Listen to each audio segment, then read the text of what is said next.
Good morning and welcome to Cooley Outdoors. I'm your host, Brandon Scott, and as you can tell, my gur is snur. Yeah, I've been MIA for about a month just because it's, transitioning from summer to fall to winter in Seattle is painful. You go from sun to rain to snow and everything's just kind of bleh. There's usually not enough snow on the ground in the mountains to go play in it, versus it's raining and stormy and gross, and it's just not safe to be out on the trails anyway, and it might snow on you anyway, and then you're screwed if you don't properly prepared for that. Plus with work, it's been, we'll say, hectic, exciting. But now it is, let me double check the day, Monday, December 5th. Yes, it's a Monday, and I'm out skiing, yeah, because I got no work today, no boats today. I was on boats all weekend, so. It is the first week of December, and we got hammered in Seattle last week with snow. Some of you on the East Coast and Denver and such going, I saw your snow reports, you weren't getting that much. It was the last week in November, and Seattle got like 6 inches of snow over 3 days. That's hammered for us. That's early snow for us. We usually get 1 or 2 snowstorms a year, and that comes Christmas time and Valentine's Day. We don't get snow for Thanksgiving, at least not on the west side of the state. Anywho, in the mountains, we got absolutely plastered with it too. There's probably 2 feet of new snow after some little bits trickled here and there throughout the month of November. But yeah, they got the groomers out, they've groomed the stuff, and we're gonna go skiing. So let's go have some fun. All right, as you can see, I've got not 1, not 2, but 3 cross-country skiing books. Wow, Brandon, that must mean there's a lot of information about cross-country skiing in Washington. Well, yes and no. So these first 2 books over here, the one that are similarly colored, are the same book, but first edition, second edition, and then this third edition kind of combines them. What I mean by that is these first 2 editions, there was, as you can see, it says South Cascades and Olympics, Ski Tours 2, Ski Tours 1 covered the North Cascades. And so that was the first 2 editions. They split them, it was like 80 something each, and then for some reason they decided to stop doing that and just combined them both into one book and only do 100 trails. So they went down from like 150 trails to 100 trails, which is annoying. Anywho, these books don't even cover everything. This is more like, well, yeah, so they cover a lot, but they don't cover everything. Like, for example, I am going to be doing what is it even called? It was called the John Wayne Pioneer Trail. Now I believe it's called the Palouse to Cascades Trail, and it's a railroad trail. As you can see, it used to be owned by the Milwaukee Railroad, and it's an old rail trail.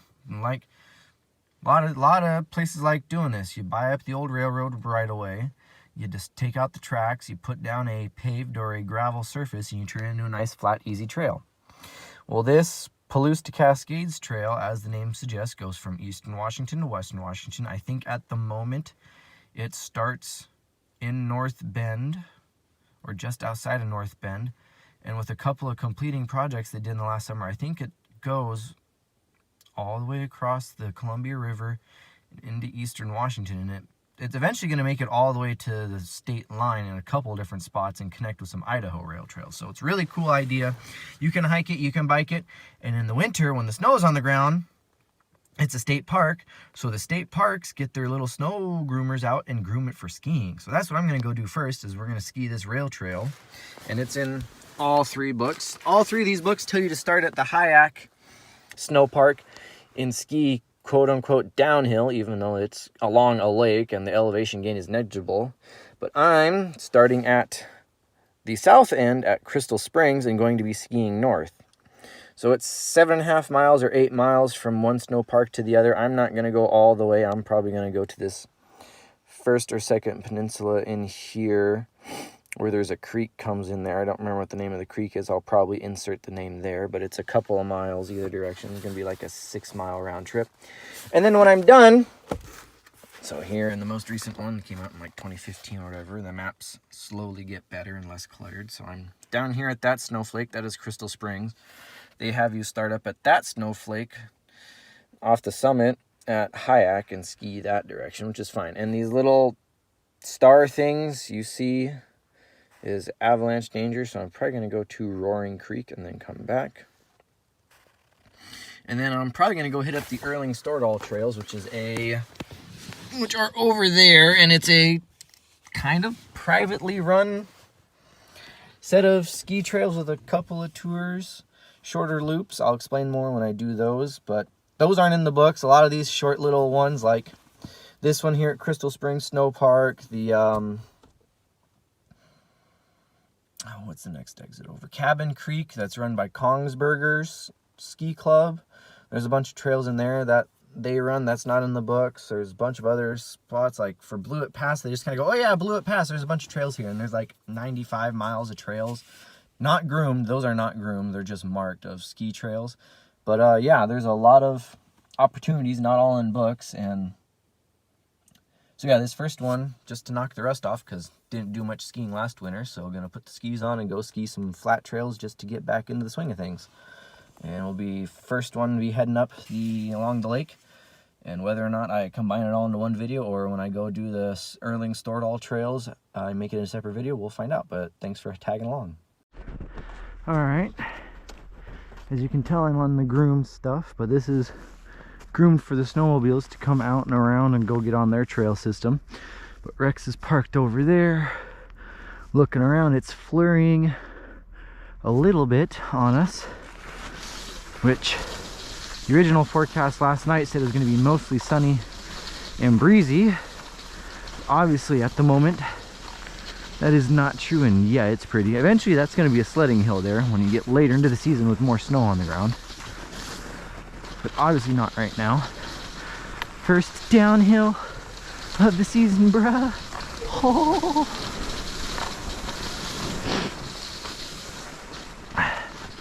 So technically the skier trail is over there on that part of the parking lot, but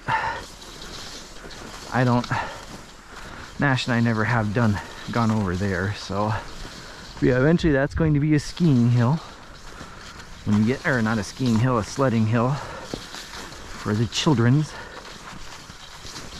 as we get later into the season with more snow. So this is technically the snowmobile access, and I'm just going to run the camera here for a little bit to kind of orient people so they know what is where, and then I'll probably turn it off till I get to the next intersection. But yeah, I've never professed to be a professional or even a very good skier, but we shall see. Having old equipment certainly doesn't help. Come on, I gotta get into the kick and glide a little bit. There we go. That's better. But at least I'm on correct length of skis for what I want to do. Unlike some of the videos you may or may not have seen Nash and I do last winter, and Sabrina, we technically needed other kinds of skis. But that's neither here nor there. So I'll come over here and we'll show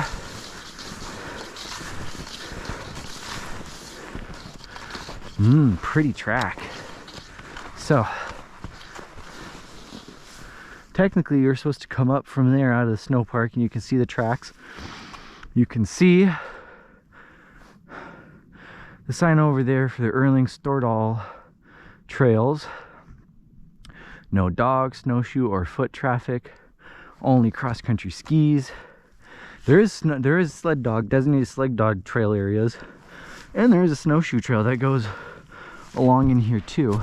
But that's Erling Stordal, that direction, which we may do in a later video. So if you're coming to do that, you're technically supposed to come up that, and you can see we're gonna hop in these groomed set of tracks because I'm on skinny little track skis. I'm gonna head that direction up the 54 road, which is the Stampede Pass road, and then eventually I'll be making a right turn to go along the Palouse to Cascades trail, which along the lake is no snowmobiles and groomed for skis. Everywhere else, once you continue further east along the Palouse to Cascade trails, it is groomed for snowmobiles also, but you can still take skis down it, obviously. But it is also groomed for snowmobiles as part of the access. But the section along the lake, where it is flat, it is groomed for skis only. And on a snowy Monday morning like this, I may have the whole place to myself. So if you want in-depth on how to ski, you've come to the wrong place. I'll plug a guy I've watched on YouTube that is very good at showing you how to ski and how to prepare for skiing. He goes by the name of Jared Mannanen. He works down in Lake Tahoe at one of the ski resorts there as a cross-country ski instructor for, oh, he's probably coming up on 2 decades now by now. If you want to learn how to ski, go talk to him. I'm just showing people all the options they have for skiing out here, because they may be confusing. Now, so I should talk about this too. So here's another entrance to the Erling Stordal trails. I believe Erling was a singer, a polka folk singer from Norway in the 50s and 60s, I think. I looked up the other night, but I'll have to look it up again. But anywho, snow parks. There are 3 different permits to get depending on what you're doing and how you're doing it. There is a non-motorized permit, so if you're gonna sled dog or ski or snowshoe, you get a non-motorized permit. And a motorized permit is for if you're gonna go on the snowmobile trails. And there are a lot of snowmobile trails, and I mean a lot. Like, it's probably better than 1,000 miles of groomed snowmobile trails within the state. And why am I stopping here? Because I'm getting a picture, and it's a bit more of a process than in the summertime. So I don't know what the prices are for the snowmobile or the motorized permits, but the non-motorized permits is $25 for the day or $50 for the season. And the season is November 1st through, I want to say March 30th. So what does they give you? November, December, January, February, March. 5 months for $50, so $10 a month. Or another way to think about it, if you're gonna ski more than twice or come out more than twice, you buy the seasonal pass. That's what I did. And then, so that's 2 passes. And then there's a third thing you got to get if you're doing non-motorized. You want to come out and use groomed trails like this. If the snow park grooms trails for skiing like this, odds are you're going to need to go get the groom sticker, which is a $70 sticker for the season, which again is another reason to get the seasonal permit.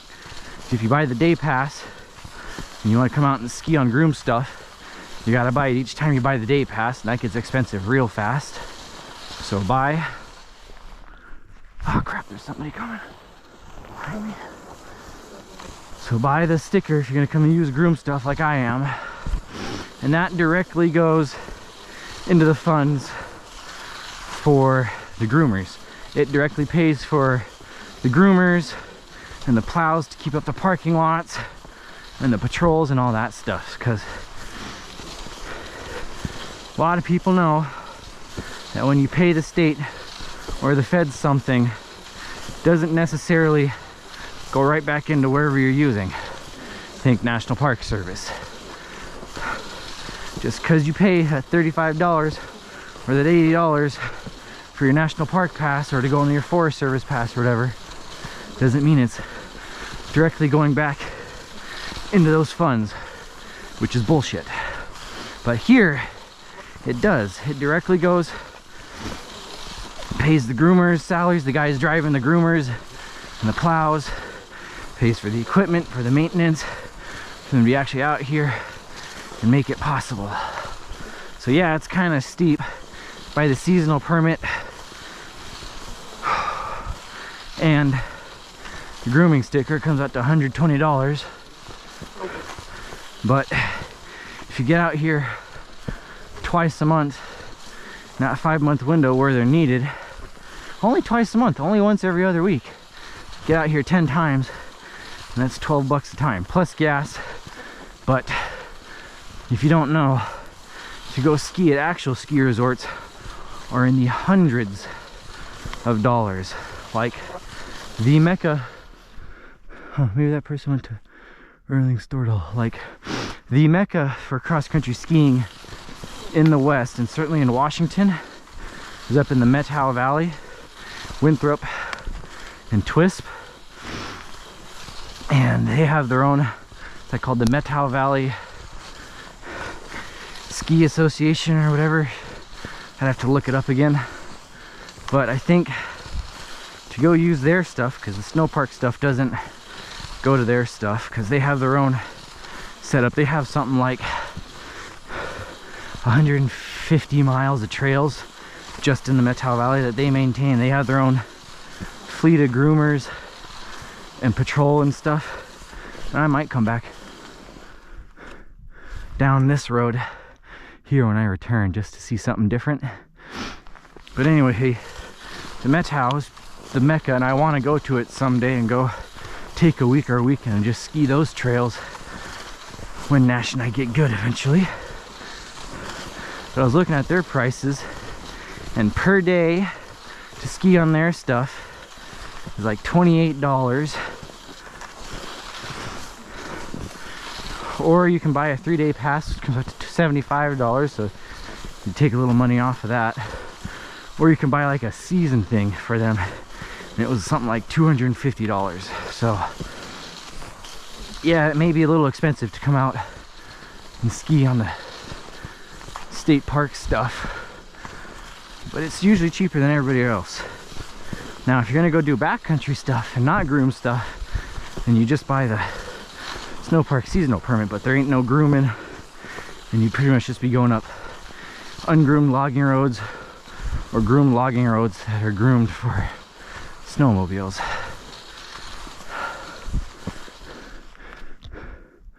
I think that's all the jabbering I'm going to do for a bit. We're not much longer till we get to this intersection, so I'm going to kill this. Alright, I have reached the intersection of the, I keep wanting to call it the John Wayne Trail, even though it's not called that anymore. It hasn't been for about 5 years. But, so, Forest Service Road 54, the Stampede Pass Road continues on that way. I believe, I mean, yes, you can ski it because it's groomed for snowmobiles, so obviously you can ski it if you want to. And you can go that way. There's also a ski hut, ski lodge that I think is run by Kong's Burgers, but you have to have permission to go into it. So if you want to go check it out, you can go check it out. We may do that some later date. But that direction, towards the rising sun, towards the east, is the Palouse to Cascades Trail, which is open for snowmobiles at this point. Going that direction is your next big destination, in about 7 or 8 miles one way is going to be Lake Easton State Park, which is the next snow park. And there's also, they plow the campground loops at the state park there, so you can ski those campground loops, which we'll do at some other time, and I'll post the video there. Looking back, what's that direction going to be? South? No, north. Wow, north. It's the direction I came from, back towards Crystal Springs parking lot. So looking north is continuing on the road. And looking west, this is the portion of the Palouse to Cascades Trail that is closed to snowmobiles and groomed only for skis. And it is flat 7.5 miles to Hyak, the next snow park, one way. I'm not going to go all that way, but the key here is flat for anybody like me who needs to either get out and practice their skiing or learn how to ski. Great spot to come do it. And you have scenery along Lake Keechelus. And on the other side of Lake Keechelus is I-90, so you're not far away from civilization. Now we'll start to head down it. So for some reason, the ski track coming up to this was groomed probably last night, but this hasn't been groomed yet today. There's fresh powder in the ski tracks, which I'm fine with, but as I was not the first person to get to this portion yet, a older lady who looked like she knew exactly what she was doing came by and is way out in front of me because I am slow and I am crap. So she's out there in front of me getting her exercise, so she's pseudo compacted it, but now we are cruising, baby. And if every once in a while you hear me slap my skis onto the track, it is slightly improper technique. It means I'm not stretching out my leg far enough forward on the next glide before bringing it down, but it's better than some other things. Again, if you want to learn how to ski, I'm not going to teach you how to ski. I barely know how to ski, but it's freaking pretty. I'm dumb. I barely know how to ski, therefore I'm not going to teach anybody how to ski. Now, if we were playing baseball or hiking or a bunch of other stuff, oh yeah, I'm your guy. But skiing? No. Nope. I'll plug him again, just like I plug him in pretty much every one of my videos. Go watch Jared Mannanen. He knows exactly what he's talking about, and he'll help you too. But this, you really couldn't ask for a much better day than this. I prepared for wind, and there's no wind. Yeah, I thought I'd turn the camera on for a couple minutes and you can hang out with me as I ski.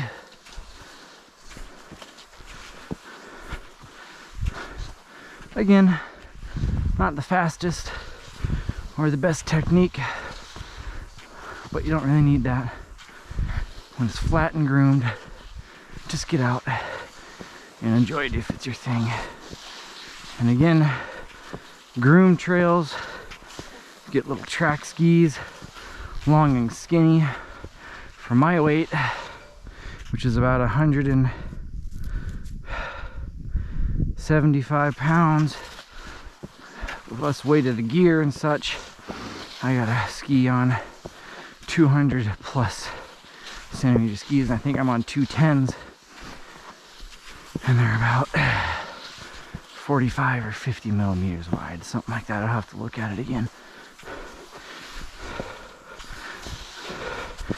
That's generally what you want, because I think these tracks are groomed to be about 55 or 60 millimeters wide, so you don't want to be bringing really fat skis in here, otherwise you're going to ruin the track for everybody else. Now if you're going off track stuff, you're going to go up a logging road or follow marked but not groomed trails, or go do something like what Nash and I did last winter, go up Hyak Lake and Mount Rainier, where it's ungroomed. You're going to want to get thicker skis. What Jared said is generally the best all-purpose one. However wide your skis are, it depends on how deep the powder is going to be. If it's really deep floofy stuff and you're going out the day after a big ass storm, you're going to want really wide stuff. They sell stuff like 120 millimeters wide, which are pretty much downhill skis at that point, but they're not.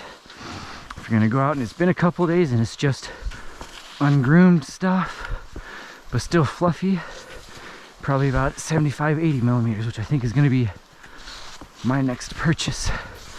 I'm gonna look for a set or a couple of sets, so Nash and Sabrina can come with me, of 80-ish millimeter wide backcountry cross-country skis.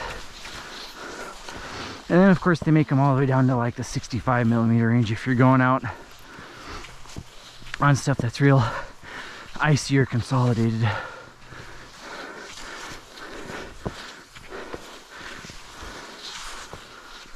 And also when they're fatter, they're usually shorter. They help you float better. So for my weight range, when I go to get those 80-ish millimeter wide skis, instead of being on 205s or 210s or whatever that I'm on right now, I'm gonna be buying something in the 190 centimeter range. Oh, yeah, this is tiring. This is a workout. The humming you hear is the telephone, the power lines right next to me with all the snow on them.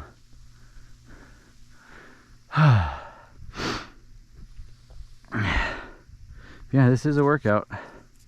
Don't let anybody tell you any different. This is a workout.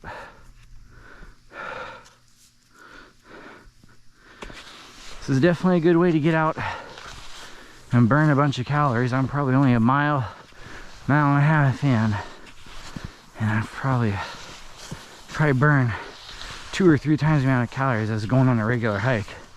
And that goes with snowshoeing too. It's slower. You're gonna get sweatier. Just because it's cold out doesn't mean you need to come out here in big old floofy snow pants and stuff, because you're gonna get sweaty and hot. And you don't want that.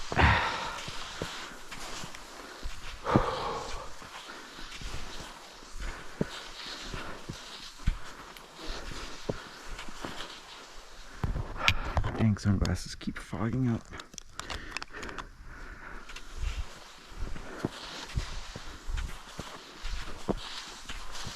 Hope no snowflakes will fall onto the camera lens.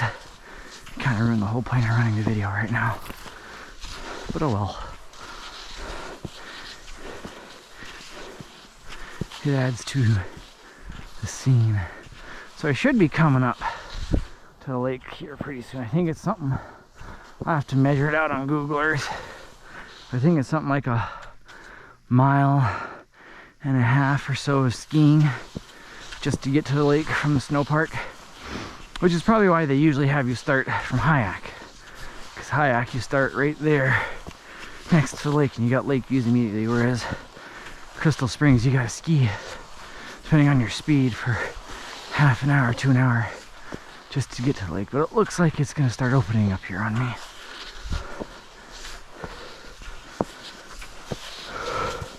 Now of course the snowmobilers want to come, because a good destination for skiing, if you're going to ski on a snowmobile trail or the snowmobilers, is to go to Lost Lake. And that road goes up the ridgeline up here. Well, Brandon, if this is close to snowmobilers, how the heck do they get from Crystal Springs to over here? Well, they groom the road down there that access a bunch of private houses. They groom it for snowmobiles. Obviously you don't go snowmobiling or skiing into somebody's backyard, but you can take the road and eventually it crosses up here at the lake.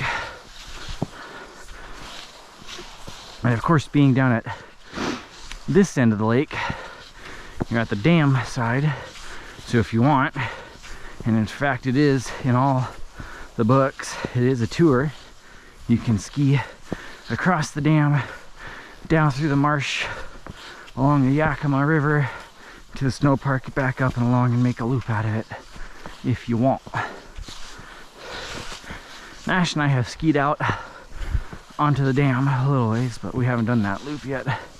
Again, that'll come at another time, maybe, and if we do it, I'll put that there. Oh yeah. So much for it being mostly sunny and the snow stopping before 7 a.m. But I'll take it.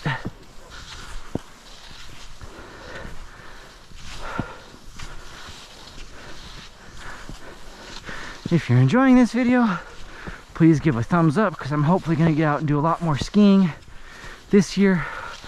Last winter it was hellacious at work, and Nash and I didn't even get out and go skiing till like the middle of February or something. We only got out like 3 times. And like with the hiking this year, I said I'm not doing that again. I'm gonna take control and fight for my time off from work. And I still worked a lot of hours. Still am working a lot of hours, but I'm getting better control of my time off. So hopefully get out and get skiing more. I'm also planning on taking the last week of December off and burning a bunch of my PTO, because yeah, I've got a crap ton of PTO. I've got something like 11 days worth of hours of sick time, just in sick time. Now obviously I'm not going to burn all of it by the end of the year, but between Christmas and New Year's I'm going to take that whole week off, and Nash and I are hopefully going to go skiing every day, or almost every day. Yep. So here we go. The sign's coming up warning us that snowmobiles and a road crossing in the summertime, you can come out and hike this or bike this, which that's another thing I want to do with Nash, is bike portions of and eventually the entirety, not all in one go, but bike the Palouse to Cascades trail. So here we are coming up to the intersection.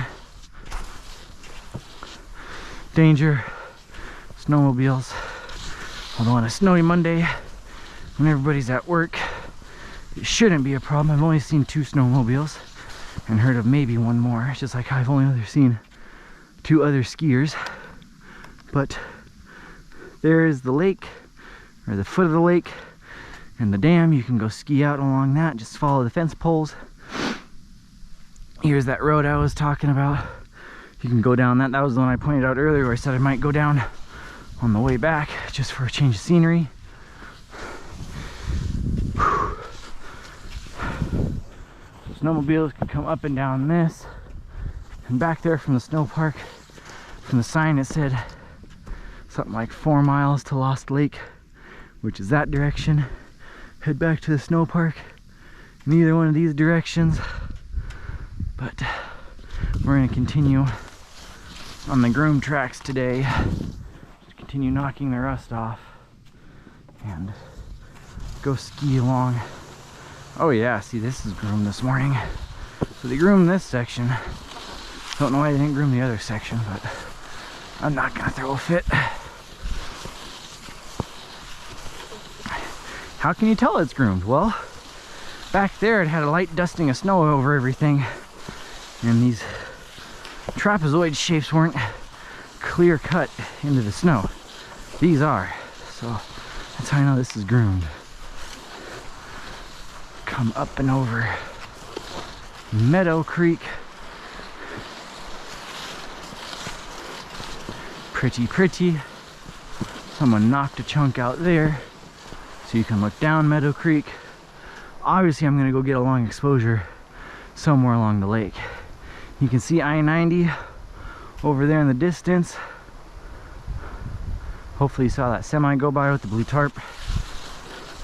We'll ski along this a ways, because I know without going too far you can get to a nice little overlook spot where you can park it and get unobstructed views of the lake. Oh, almost fell on my butt. Almost let my skis get ahead of me. Gotta knock the rust off and get rebalanced.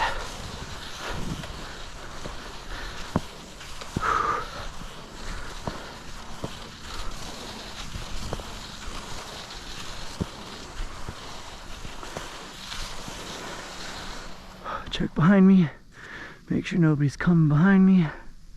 And it's just absolutely gorgeous out.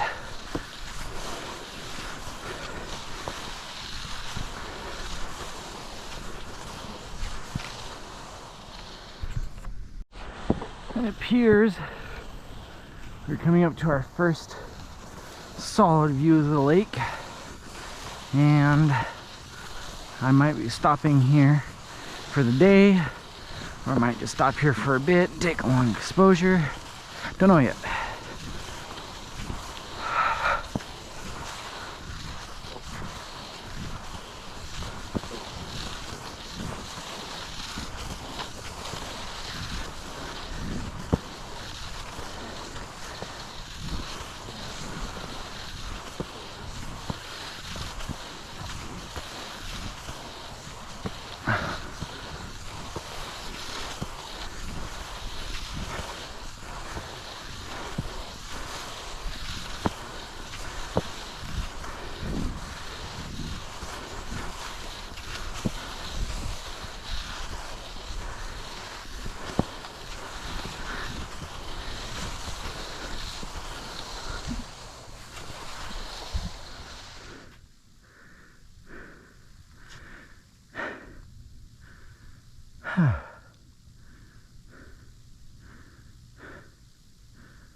Yeah, I think I'm gonna take a long exposure here, stop here for the day, go back, go do the Erling Stardal trails after this. Whew. This was good.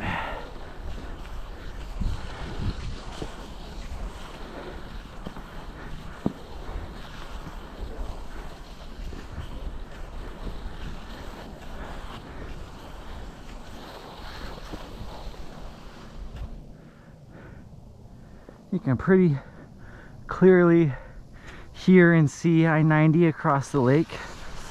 The lake is working on freezing up, but it's only December. It's not there yet. If you come back and do this in February, it would be all white. But that being said, there's still a good amount of snow on the ground for the time of year. So you can see this little rock outcrop I'm coming up to. I'm gonna pull over onto that and go hang out on that, take a long exposure, and have maybe a little food, maybe a little drink. Let the long exposure run for 15 or 20 minutes.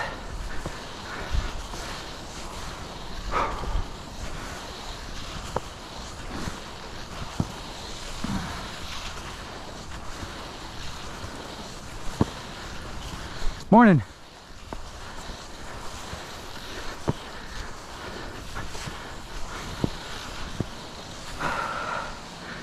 Probably gone. Oh, you can see the dam back to that nice flat line up against the trees over there. That's the edge of the dam. I've probably gone, oh, 2.5 miles maybe. And it's taken me something like an hour and a half. So people coming back. Obviously I'm not the first one out since I didn't get here till 9 o'clock on a weekend, especially a nice weekend. Just like hiking, you want to get out here sooner the better. But on a weekday with iffy weather, you'd probably be all right. Now, did anybody come up here since they groomed last night? No, they have not, which means I'll have it all to myself. Want to watch me eat shit, YouTube? As you can tell, it is much slower and much more ungainly going in ungroomed stuff than it is groomed stuff. Hence why you get chunkier skis. Ooh, almost died there. So I'm gonna stop here somewhere. I've got a foam pad I can sit on. Stop here somewhere, go set up the camera up there on the edge looking back towards the pass, have a snacky snack, and probably go back. Alright, it's approximately 11:15. Oh, of course I leave and the choppiness on the lake goes down, but whatever. So, anywho, it is approximately 11:15. Sat there for a good 40-45 minutes or so. Started to get cold, so called it good. Its long exposure is going to be about half an hour long. We'll see what the quality's like. But now we're going to go head back to the Sno-Park. And I'm either going to leave my pack at the entrance to the trail system, or I'll put my pack in Rex. And most likely go hit up a couple of the loops and take videos of that. And that's going to be its own separate video. Otherwise this thing's going to be a monster And we don't need monster videos. It keeps people from watching. So I'll let this run for a little bit, along with my nose.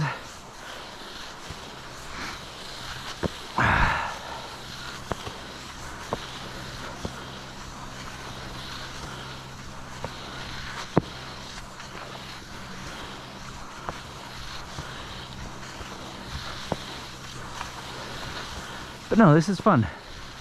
It's tiring, and I don't really like doing this tour because it's so flat, it takes a long time to get to the views of the lake, and it's kind of monotonous, but it's good to practice and knock the rust off. So we probably won't be back on the lake, by the lake again this year, unless I need to bring Nash, Sabrina, or somebody else out here to get them practiced up.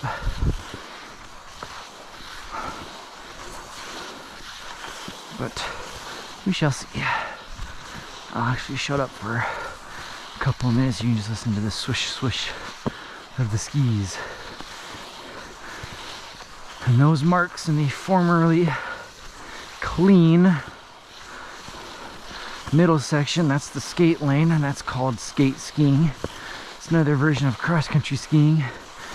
It's how most people with talent and skill actually come to traverse these long flat sections. You can go probably 3 or 4 times the speed as just doing it in tracks, unless you're a racetrack person.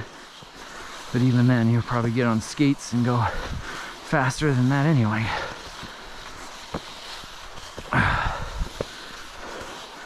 So yeah, it's a different kind of cross-country skiing. You need wide groomed trails. Would probably be pretty good for on most of the snowmobile, flatter snowmobile trails too.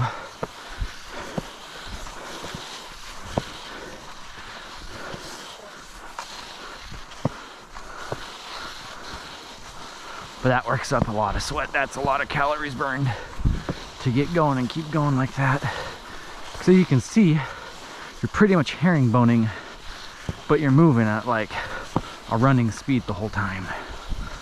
So a lot of calories. And I probably could have gone another 10 minutes further along the lake and I would have got to Roaring Creek, which is a pretty creek to look at. Nash and I have gone quite a bit further than that, once or twice. But again, I didn't feel like doing that. There's also a waterfall on Roaring Creek just upstream of where the trail crosses it, but we've never ventured off the trail to go look for it. Someday we might, and that'll probably be its own video. But we're just gonna cruise along. I suppose I should go hop in the other direction, because I am going the other direction. But you can see this one didn't get groomed this morning. So even though it's nice and groomed because someone else has rode in it, it's not chunked out like the other side is. But that's fine. I'm not complaining.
back in the single groom past the snowmobile road intersection, so we probably got a mile and a half or so to go to get back to Forest Service Road 54, and then another half mile or so back down to Sno-Park and the Erling-Stordal trails. Figured I'd let this run for a couple more minutes without me talking, hopefully this time.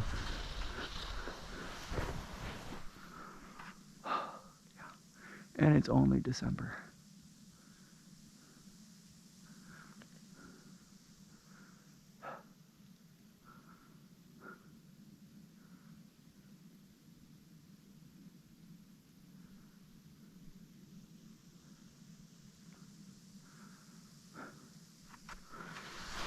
Never did check the camera lens, see if there was snow all over it. Oh well.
That should be good for a bit.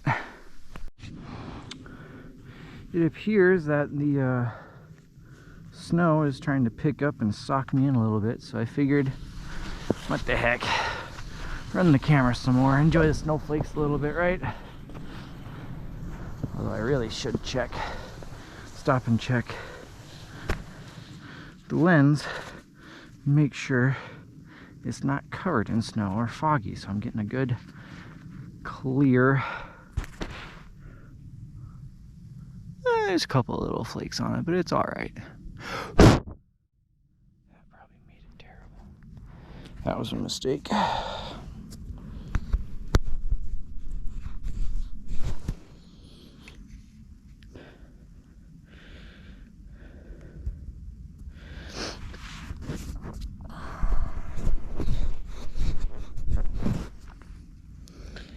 Probably better left the way it was before you dorked with it, dummy.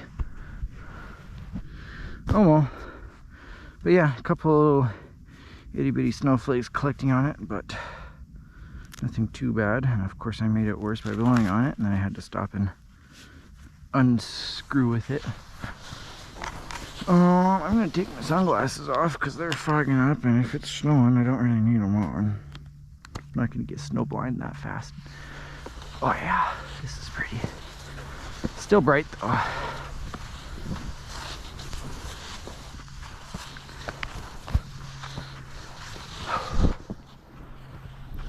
Yeah, this will make some quality content.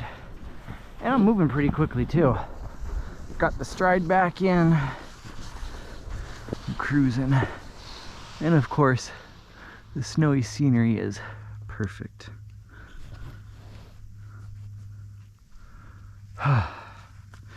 Yeah, I put my sunglasses on and it's still too bright out.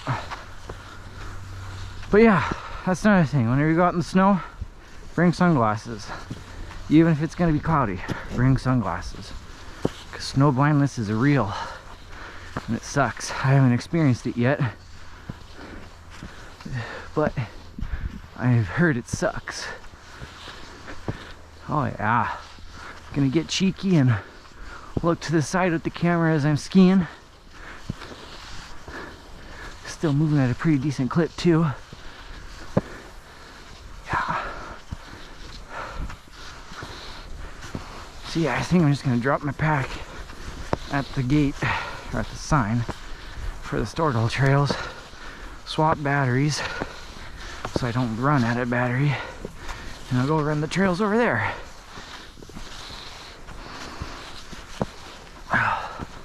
Should be coming back up to 54 intersection here soon. Yeah, 'cause there's this little bend in the road and then it's there. Pretty, pretty, pretty, pretty. I think I'm just gonna run the outro for this one right now. So, thanks you again for coming along with me on this cross-country ski adventure. Not much of an adventure, more of a knock the rust off, remember how to do the activity adventure along a pretty flat, featureless tour. But hey, gotta start somewhere, right? Every winter. This was the Palouse to Cascades trail from Crystal Spring Sno-Park to Keechelus Lake. Not very far along Keechelus Lake. At some point, Nash and I will run it from the Hyak Sno-Park down a ways. And if you like this video, give it a like. Didn't like the video, obviously give it a dislike. But please tell me what you did or did not like about the video. Haven't fallen yet, so you can't say that. And next video here shortly is going to be showing you the loops of the Storgall trails. Thank you and see you in a bit. Ciao.